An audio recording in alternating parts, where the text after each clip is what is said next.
I'm Kris Moon, and I have historically been a somatic practitioner and a trauma educator. I think I've been most excited in the past about how to really frame trauma being something that's in the body and how that translates into the work that we're doing, and being a little bit of a bridge between somatic well, when I started doing this work 10 years ago, I think it was still really new, this idea that trauma lives in the body, and so being kind of a bridge between a couple different worlds. But currently I'm actually most excited about this land project that I've been stewarding. We're creating a healing centered community out in Madison County, North Carolina, and I'm just interested in how I can take what I was doing into a living, breathing community where I live. Mm-hmm. Yeah, so I'm Bianca Gragg. I have a private practice in town. I feel like I don't even know how to describe myself. I'm a learner, and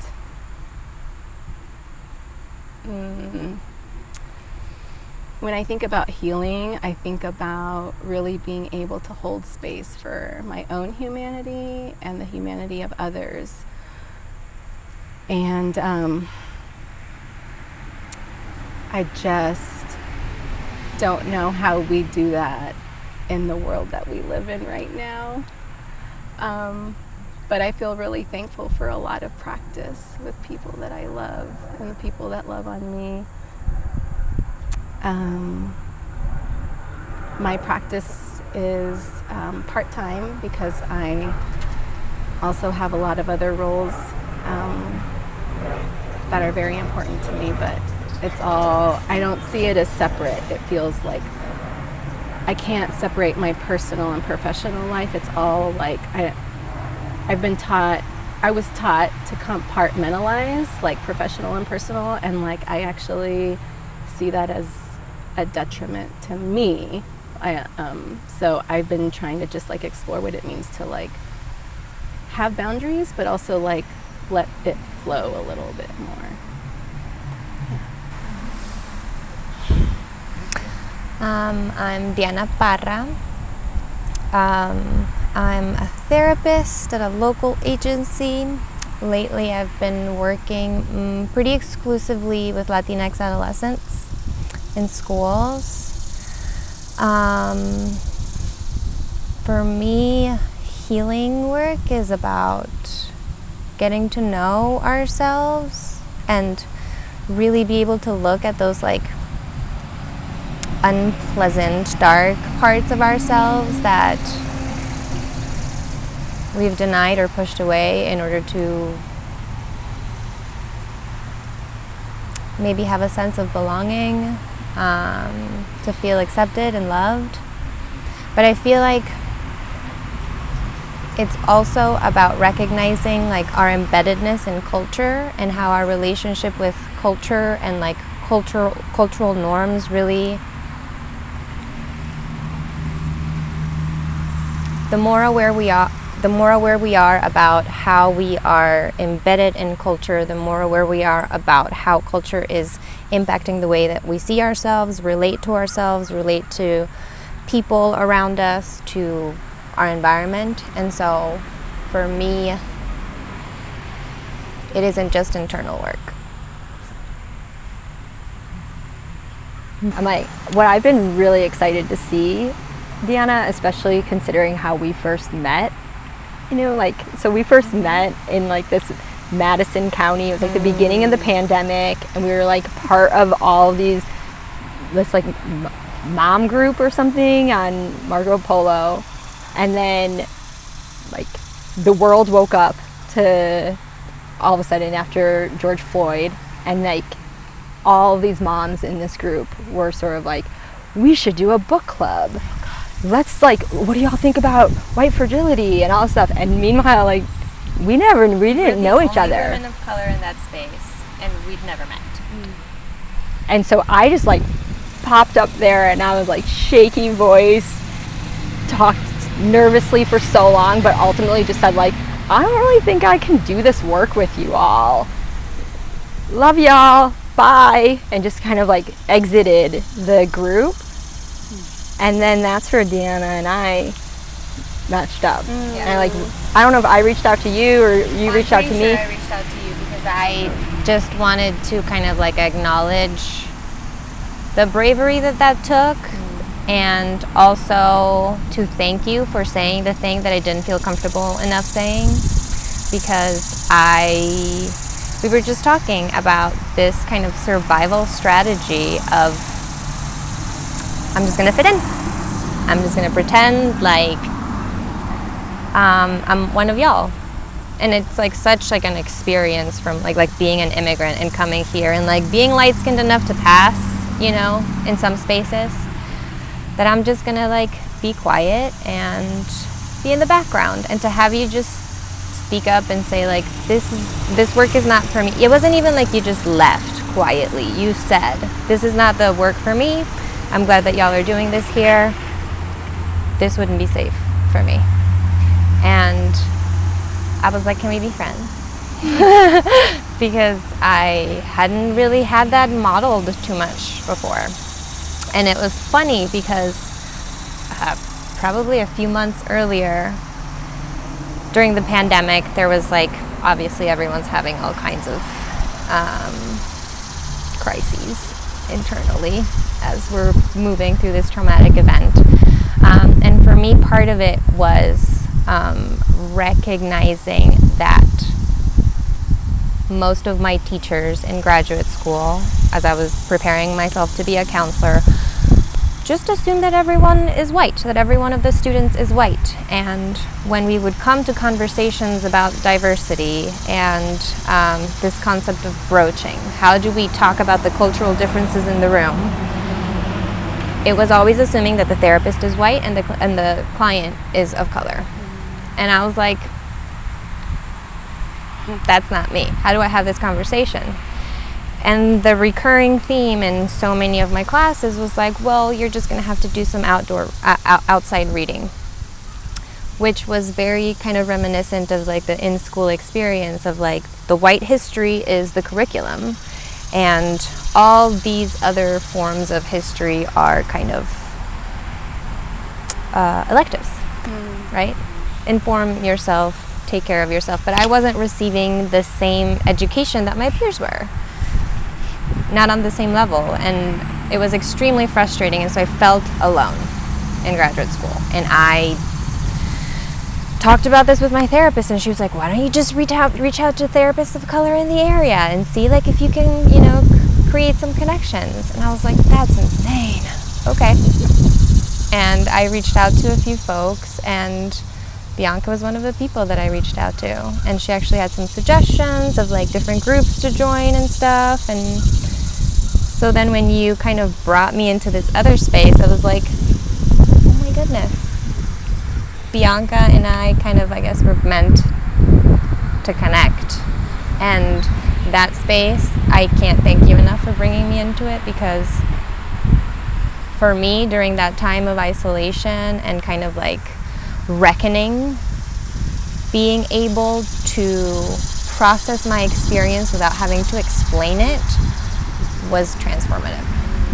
That's the thing, being able to say what you actually need to process and say, not spending all this other time and energy having to get to a baseline with somebody. And I feel like that was like the baseline that after like exiting that one group, it was like, well, I don't want to just be alone over here. There was I wanted to stay connected.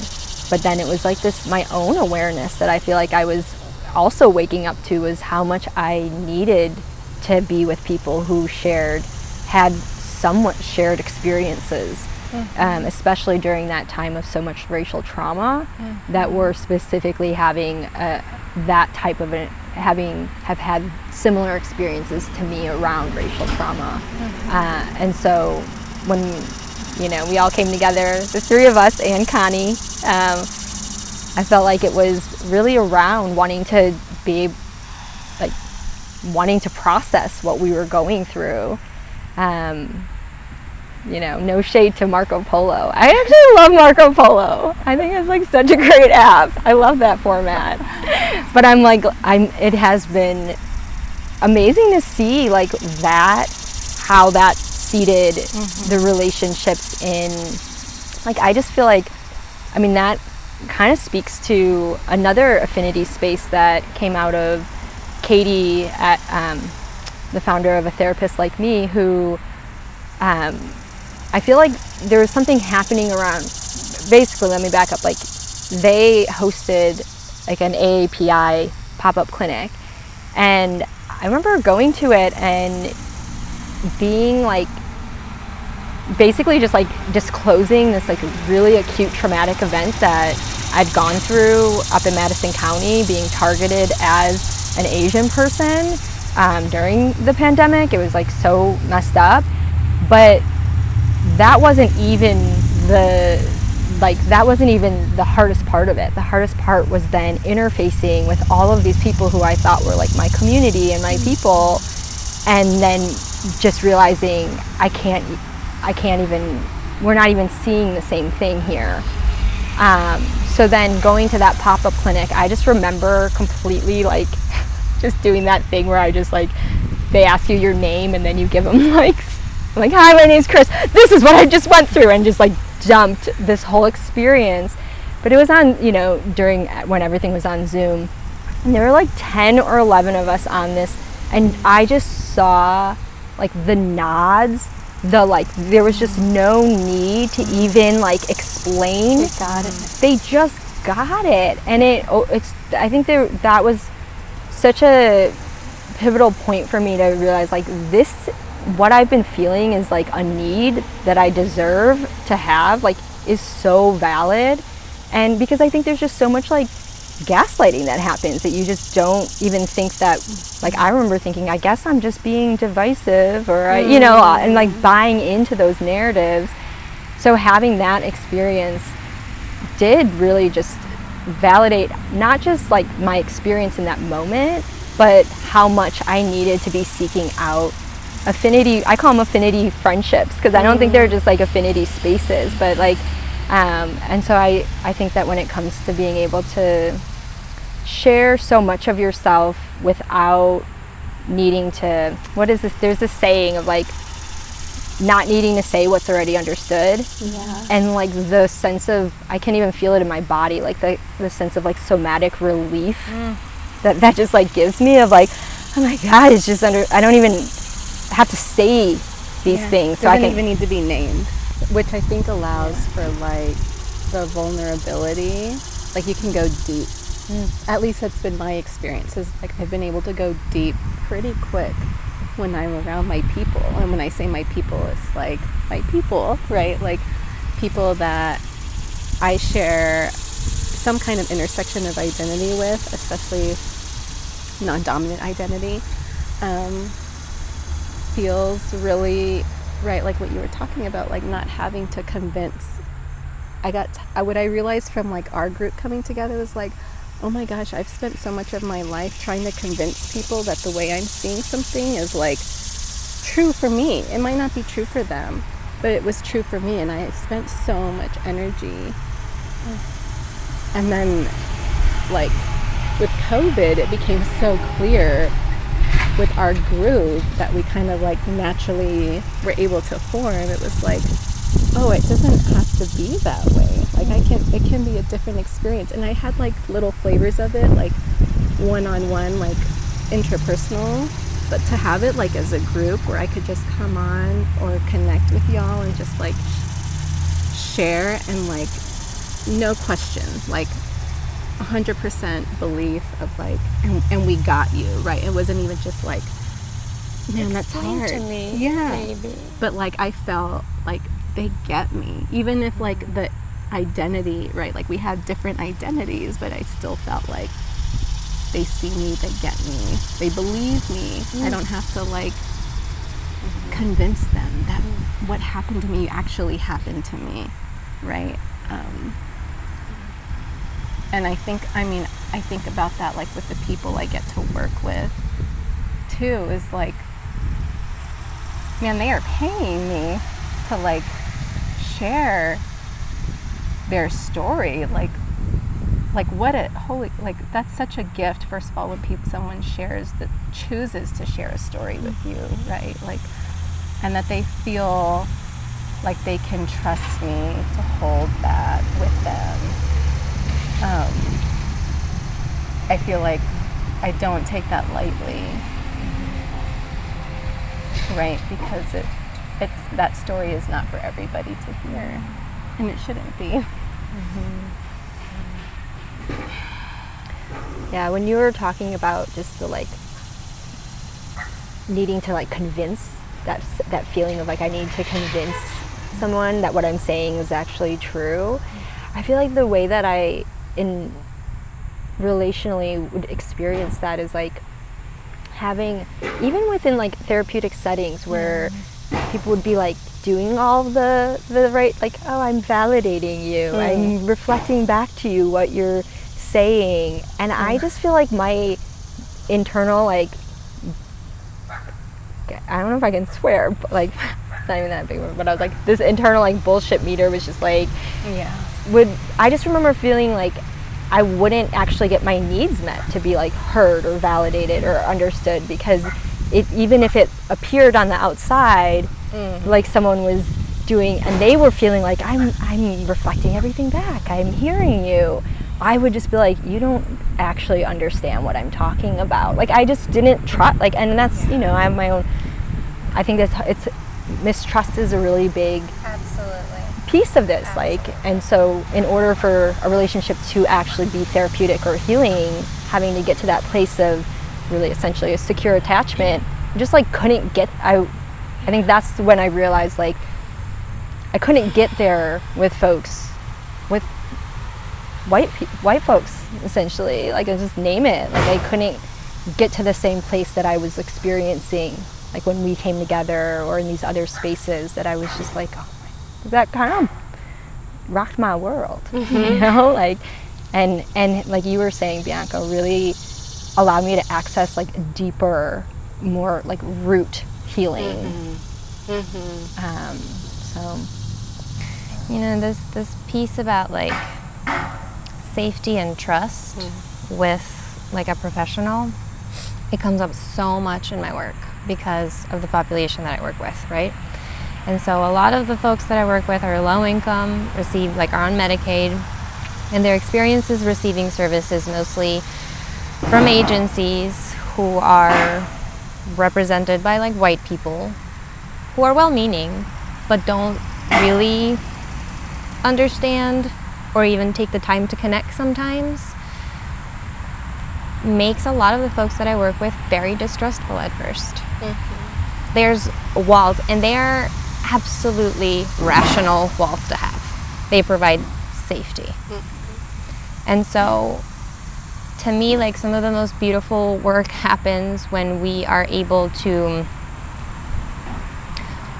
when they start feeling safe in our connection, right? Because I work with adolescents, but for me, an absolutely essential part of the work is also working with the families, with the adults that are, you know, living with that child, and the moments when they recognize that they're finally like talking with someone that's like them, you know, and they let their guard down, that is when the magic happens. That is when the stories come. So it's like, oh, like something that might look like anxiety is actually trauma, and you've never shared this like story with maybe a white clinician you've been working with. So they don't even really know that what you're actually navigating is like deep trauma. But now that you've shared this story with me, there's all this other work that we can do to help you to heal. Because when those walls don't come down, where do we go? Yeah. It's just like Band-Aids, right? Or right. Just like supporting people in coping with the shittiness of the world, and it's like, oh my gosh, what? How do we move beyond that in this work that we're doing? Which I do feel very strongly. I feel like, you know, like Katie founding something so beautiful like a therapist like me, and what's come of it and how it's grown is like that there are other options for our community, to that they're not just given a therapist that they are connected to through their child's school, right? Like that they have a choice in who they get to connect with. I feel like is huge. Like how powerful to have that autonomy to say, okay, I want to choose someone that has some shared identities that I have, right? Like how kind of wild that would be so radical. Like what? Yeah. Why is that radical? Why isn't that the norm? But I feel like a therapist like me I think that's what we're moving towards. Like that is becoming more normal. Like duh, like why wouldn't you? Well, I feel like there's few of us. Right. For starters. Yeah. There's not too many of us to go around, and so I think that is one of the things that I found so powerful about a therapist like me, is like a place to come and find your people. Yeah. Find your therapist. Yeah. I mean, yeah, when I moved here, like it was only 8 years ago, to find a therapist that I could relate to identity-wise and that would understand what I was going through as a mother, like a new mom, like that I couldn't find that. I couldn't find it. And had like struggled for a really long time. Like honestly, if I'm going to be really honest, like 5 years, right? Like I feel like I had some intense post perinatal stuff for like 5 years.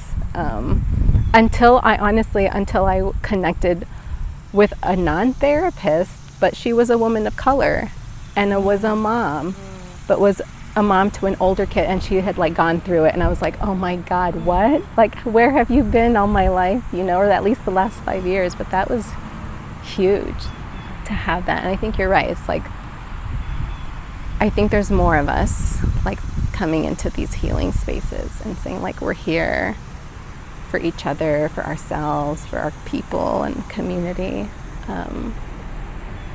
But yeah, I mean, going back to like the work of a therapist like me, and just, the ripple effects that I feel like that it has on our community and our people, like not everybody, there's a lot of kids in our school system that don't get seen, right? Like it's usually the ones that are loud or defiant or with outbursts are the ones that get like referred to outpatient therapy.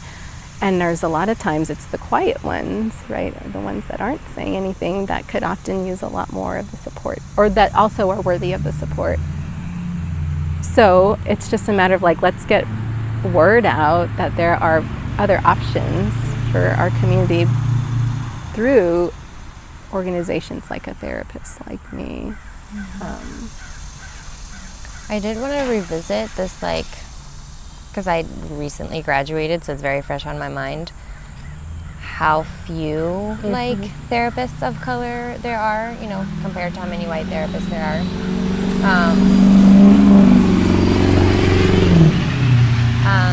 There's lots of obstacles, right? To like going to graduate school, doing a year of unpaid internship in order to be able to get your degree. Yeah, like the funds aren't really there for scholarships. And so the way that a therapist like me also supports therapists of color in establishing themselves, because I love my job, but working at an agency doesn't pay well. It's not sustainable. I don't see myself doing it long term and working with this population that I love, because I can't properly take care of my family financially. And so to know that a therapist like me is also a resource that can help me to be able to provide for my family while serving the population that I love is very exciting. Yeah. I mean, I feel like I have first-hand experience with a therapist like me supporting me. Like, I remember going to like initial meetings when Katie had put out these ideas, and I was like, oh my gosh, I met them at another racial equity training, and thank goodness we were able to keep connecting afterwards, because I heard they had shared about this amazing idea, and I had very limited capacity. I don't even remember if I was between kids or just had another kid, but still finishing up school too, interning, not getting paid for it, right, at an agency. And I remember being in one of those initial meetings, and there was another Black woman, a therapist there, that came up to me and was like, you can start your own business. I was like, no, I can't. I'm not fully licensed. She was like, that's bullshit. You should start your own business. We need you. And like that has changed the trajectory of my life, like, and my family's life. Like, I didn't think it was, I thought I was going to I got to put my time in. I got to suck it up and like just be at an agency like for 10 years or something, I didn't know it was something that was accessible to me. And I learned over like the course of a couple months that Katie had said that they were hoping to support clinicians of color to be able to make that transition from agency work to private practice, and that when I was ready to just reach out to them and they would, see what they could do. And once I started feeling a little bit like I was getting closer and just wanted to like feel things out, they had done these trainings with a slew of white therapists before, and they had like set up a really awesome thing to be like, all right, here's ways that you can show up for your community, white therapists. You can offer free coaching for people. You can offer free office space for people. And so once I was ready, a little bit closer to being ready, I reached out to Katie, and they're like, here's the people that you can reach out to for free coaching. Here's the people that have free office space. And I did it, and it was so easy. And I was only needing 1 day a week. I have a day a week of free office space, and I had basic questions, but from somebody that I had already kind of met and knew, and they were able to offer me, like, guide me of like, here's kind of like what you need to do to like officially start your business. Here's what you need to do to like make sure you're compliant with all the laws and blah blah blah. And I mean, it was kind of a wild time because this was all happening like 2, 3, 4 months before COVID happened. No idea that I was about to start my business, and then COVID, and like a little before that, my dad had passed away. So it was just like, I had no clue how important having that support from Katie and a therapist like me was going to be. And by the time I was ready, it was like literally a week before COVID lockdown happened. And then I like got everything ready to go. My business started, and then COVID. So I'm just like, I was able to start off slowly in work that I really love and have been able to build over time, right? It's been like 2.5 years. So much so that I am like working hours that I love. Like, I only work from 9 to 1, a few days a week, and then can show up with my kids, and I get compensated for what I feel like what I want right now. And it was possible because one person told me like I could do this, and then another person was like, we got you, right? They showed up for me. And like the ways that this has impacted me and my family, and I imagine like the ripples of our community, I feel just like I can't imagine I can't imagine it being any other way. And I'm just so grateful for the work that they've done, and for the ways that they support us, for the ways that they've supported me. I'm gonna cry.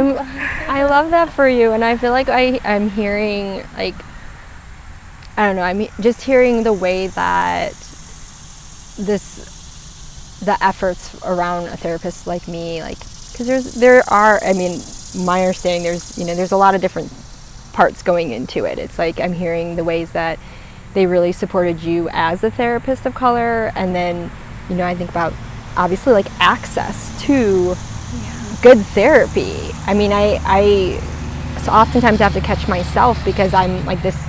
I have this line where I'm like, I don't trust anyone that's not in therapy, but it's really not a fair statement, because the reality is like not everyone can be in therapy. There's so many barriers to actually accessing good therapy. And then on top of the things we were talking about, when you have like, you really have a need for a specific kind of care, and from a pool of resources that it's a lot harder to find that alignment and that match. So you just see like all the ways that it just becomes even harder to actually get what you need.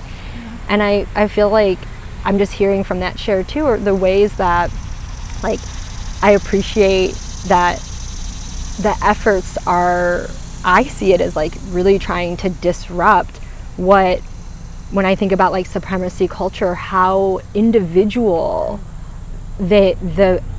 just the extreme individualism around like, okay, be in therapy, like being responsible for your own healing, go get a good therapist, be able to afford it, all these things that are just not, it makes it so hard to overcome that.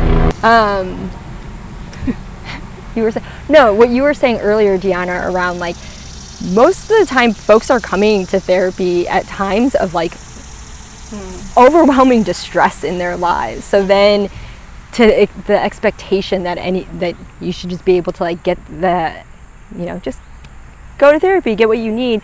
So oftentimes I find that people are finding themselves, having to kind of settle for services that just aren't gonna do it. But the other piece around that is like, the way that dominant culture does really place so much of this on like the personal responsibility. I love how a therapist like me makes it a communal responsibility. That it's really like, it's the community's responsibility through all of these different avenues, not just saying, look, here's a directory where you can find a therapist that's just like you. I mean, that's sort of like, I'm like, that's old hat. Like what needs to actually happen is what they're doing, where it's like, not only can you find a therapist that looks like you, but here's a voucher program. Here's ways we'll support you to actually get to be in a sustainable therapeutic relationship. And I just think that, and then hearing your share, we're actually going to support the providers so that you all are well.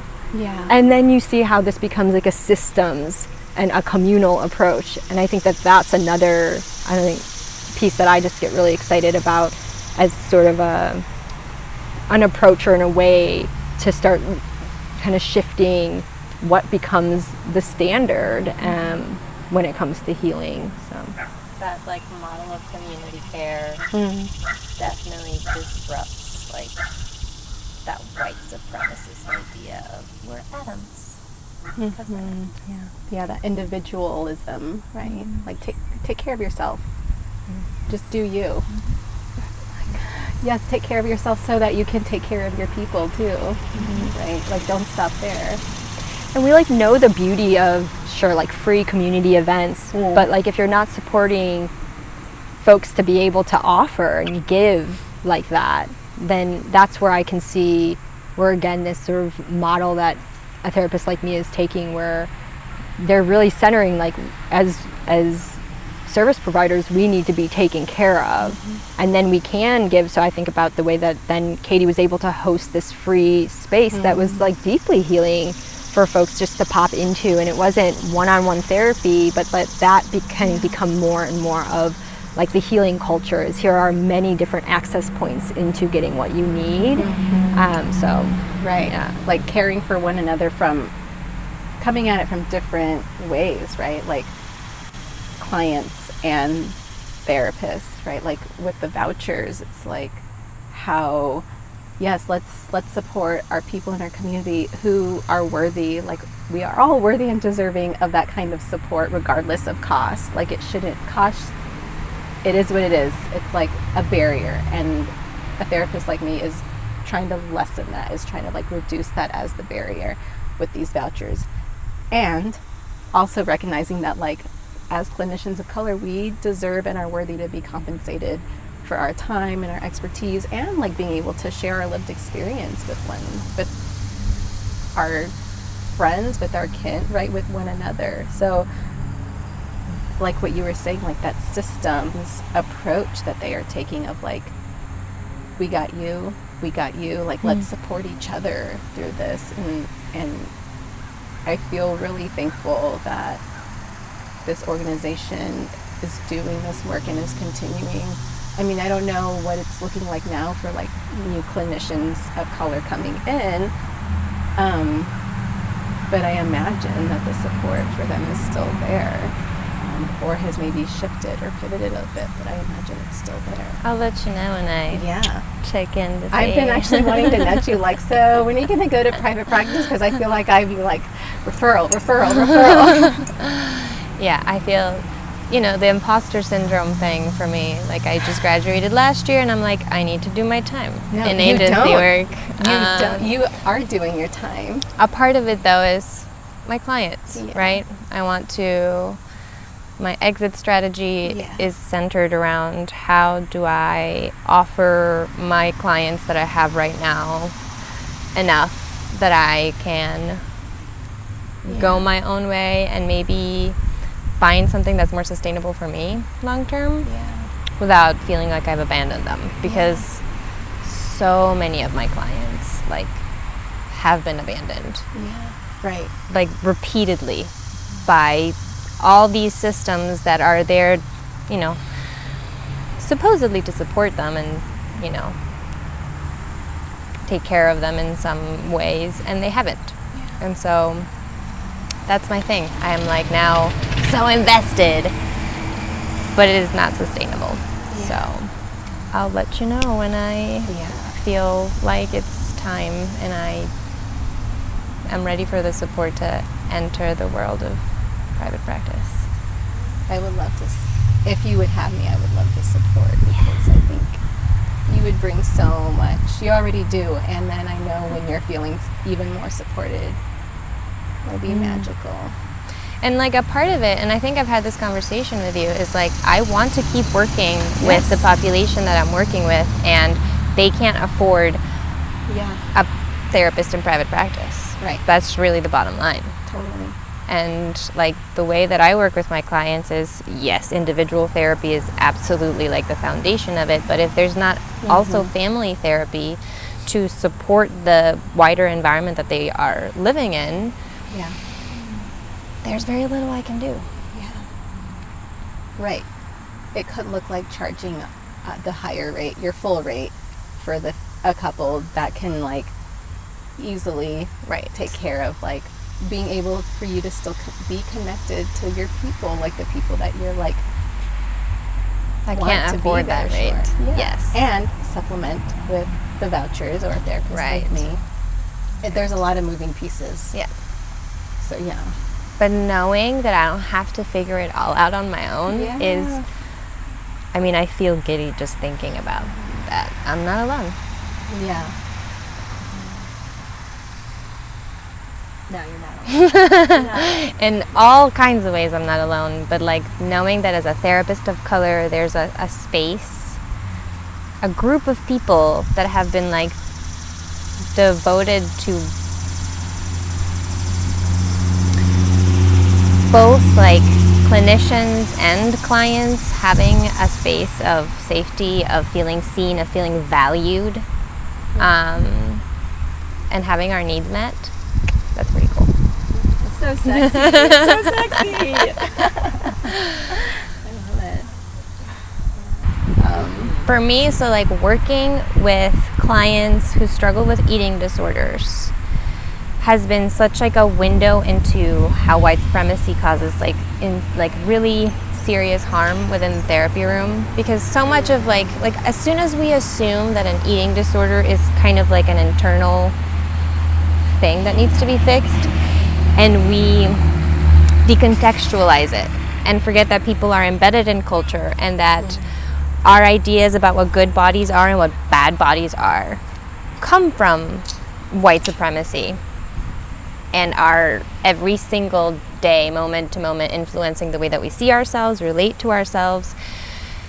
If that is not a part of the conversation, if that is not what is present in a therapy room when we are dealing with eating disorders, we are causing harm.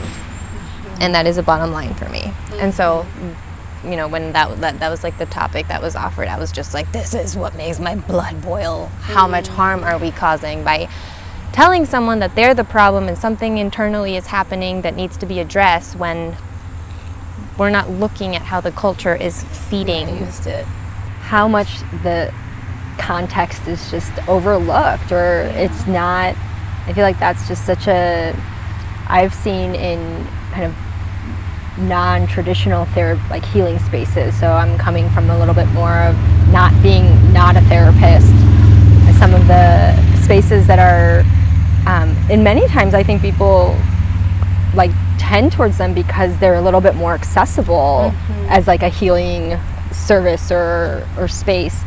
And I think about how much the overemphasis on that personal responsibility, overlooking how much context matters, and just really how there isn't a like accountability within those of the healing practitioners or the healing providers. And I know that's a little bit different than if you're a licensed, you know, therapist and the code of ethics you need to go through. But I just think that what I've experienced myself, and I've seen, and I'm still like recovering and healing through, is just the way that choice gets used against folks in healing. Like this sense of like not understanding why people often don't actually have choice or agency, even though that's the thing that we are wanting to, you know, help to repair and to regain. But it's such a nuanced thing, and yet it's where a source of so much harm I've seen is like, well, just choose to be X, Y, and Z. And it's like, but if you aren't looking at, as you had said, like the wider context, there sometimes isn't choice. And so that, I'm with you. That just like gets my goat around that. It's like think about anxiety, right? Like if we think it's like maybe it's something having to do with like our thoughts and like the way that we're experiencing certain things, but if we're not taking into account that a person of color is moving through the world and having to somehow deal with microaggression after microaggression every single day, then we don't really understand where their anxiety is coming from, and we really think that it is an internal process rather than a result of their participating in an inherently oppressive system and culture that marginalizes them and oppresses them. And so to not frame the conversation in cultural terms, like, you know, the where do we live and how do we interact with the world around us, is harmful. Yeah.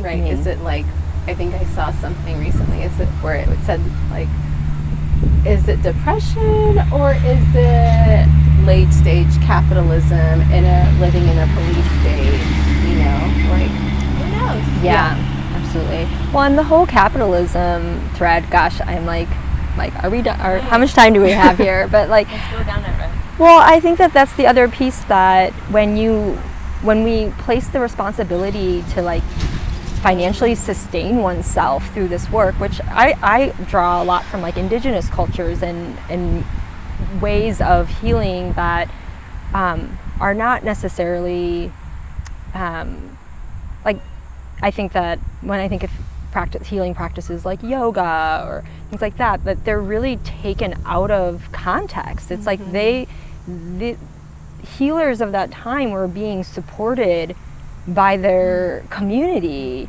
to offer what they're offering, and they didn't have to worry about paying the bills.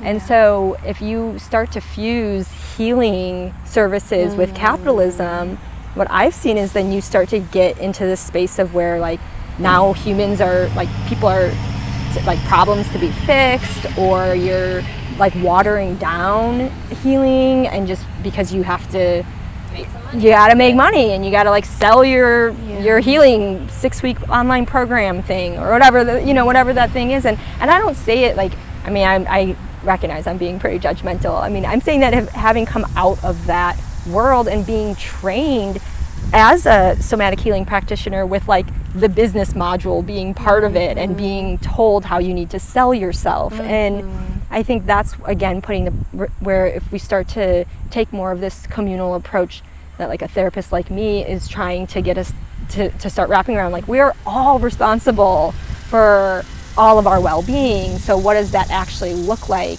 if we start to make sure that we're taking care of our therapists, we're taking care of those that need therapy, and we're not placing it on just a singular individual to have to make that all work. So.